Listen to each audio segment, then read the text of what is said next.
New year ആഘോഷത്തിനിടെ police അതിക്രമം എന്ന പരാതി. പത്തനംതിട്ട ജിയോ ഗ്രൗണ്ടിൽ DJ കലാകാരന്റെ ലാപ്ടോപ്പ് പോലീസ് തകർത്തുവെന്ന പരാതി.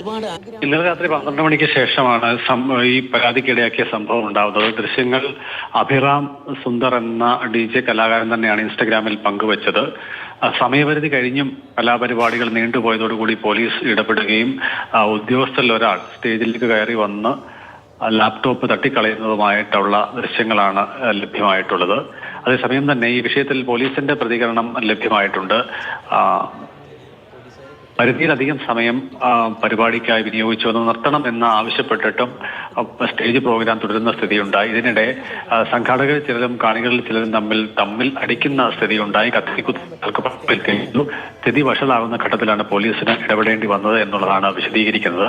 മറ്റൊന്ന്, ലാപ്ടോപ്പ് തല്ലി എന്നുള്ള കലാകാരന്റെ ആരോപണം അടിസ്ഥാനരഹിതമാണ് എന്നും അദ്ദേഹം വിശദീകരിക്കുന്നുണ്ട്. ഈ പരാതി ഉന്നയിച്ച ആളുമായി ഞാൻ ഫോണിൽ സംസാരിച്ചിരുന്നു. പരാതി കൊടുക്കുന്നതിനോട് നിയമപരമായ നടപടികളോട് അദ്ദേഹത്തിന് താല്പര്യമില്ല എന്നുള്ള സൂചനകളാണ് പ്രതികരണത്തിൽ നിന്നും ലഭ്യമായിട്ടുള്ളത്. ശരി, CK അഭിലാലാണ് വിവരങ്ങൾ നൽകിയത്.